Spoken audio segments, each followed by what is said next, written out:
the stone keep taking me wherever it's taking. Just see what happens. Just see what happens. Go as far as I can go, right? Keep in mind at this time I might have 8 or 9 cats in the house, right? Tell me why. It's like I jumped through this portal and I seen like this big white guy in this like tan and white suit, and he was just standing there in like a house or whatever. And from what I remember, that's all I remember seeing. I just remember seeing the house look partially up or partially torn down or whatever.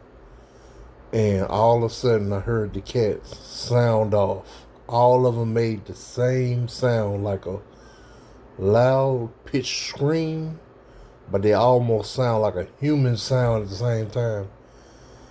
And the scream and the noise was so different. I never heard cats make that sound. They almost sound like a human scream almost.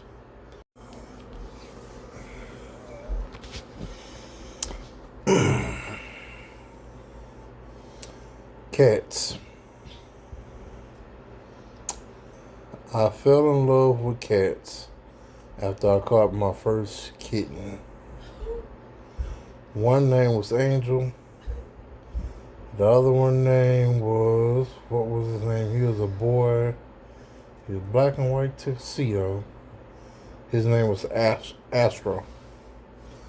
And I caught a black kitten. They all was together, like running together. The black kitten was the bigger one. The other two was a smaller one, like they could have been siblings. So when I caught the black one, his name became Jasper, right?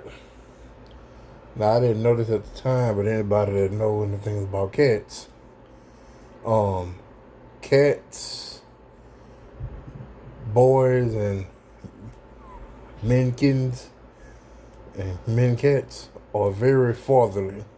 So it could not be it could be they could be their older brother or something.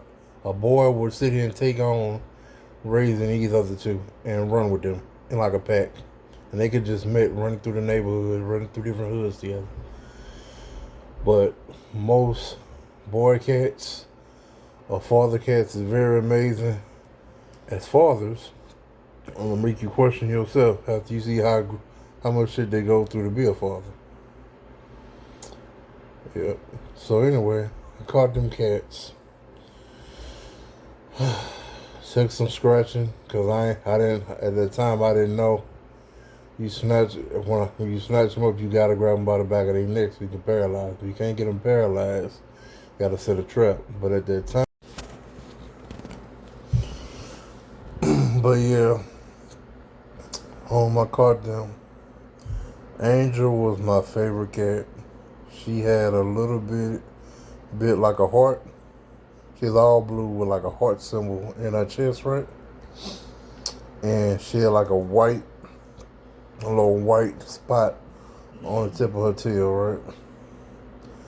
She was my favorite cat because she had a real big personality.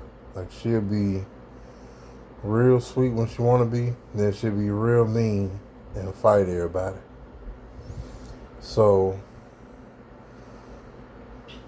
when I caught her, she basically took over the house with the 2 other cats, right? By the time she was a couple months in, all of the 4 cats, pretty much outside of Sasha, this big cat, she'd either whoop them or do whatever she wanted to do. And from there, my love for cats just grew. I just became infatuated with how sweet they was, how intelligent they was, because cats is very intelligent for its psychic energy. They're very aware of emotions. If you show them your emotions, like the stages of emotions that humans go through, like anger, sadness, happiness, joy, they can pick up on it and they can sense when something is wrong, right? And if they know you're feeling bad, they'll come and just be around you and be there for you. So I became addicted to cats, so I just started catching a bunch of cats. Man, I got so addicted, I think I ran up to about 15 or 16 cats. I became addicted to them.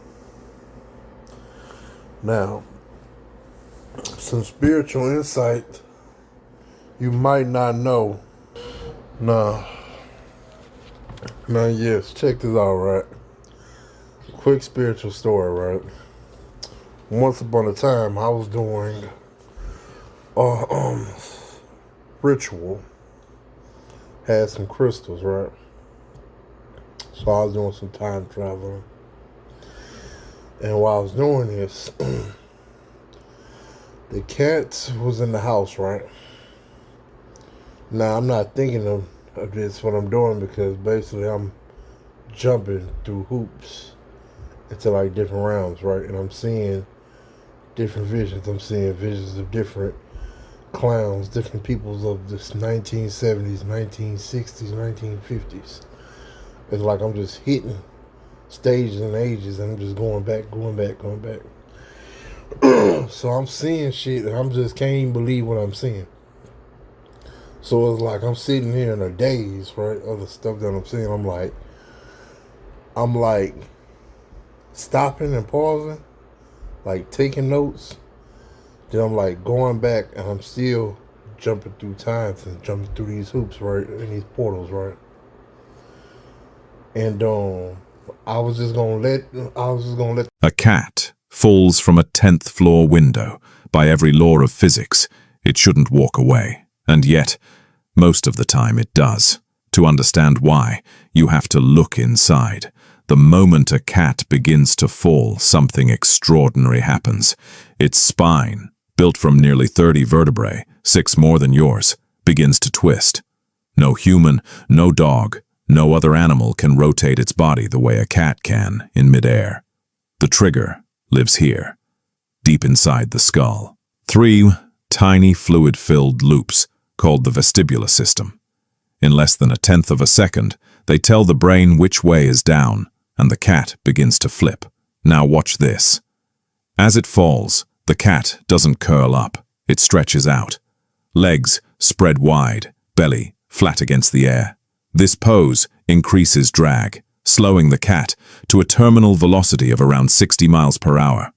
From that point on, no matter how high it falls no faster. Then comes the landing. The cat's legs are not built like ours. The bones angle inward like coiled springs, with thick layers of cartilage at every joint. They don't resist the impact. They absorb it, compressing like shock absorbers built from bone. At the last moment, all 4 legs splay outward. The force of landing spreads across the entire body, through the shoulders, the spine, the soft pads of the feet. No single bone takes the full impact. And one more secret. The cat has no true collarbone. It floats, unattached, letting the shoulders absorb the shock instead of shattering against the ribs.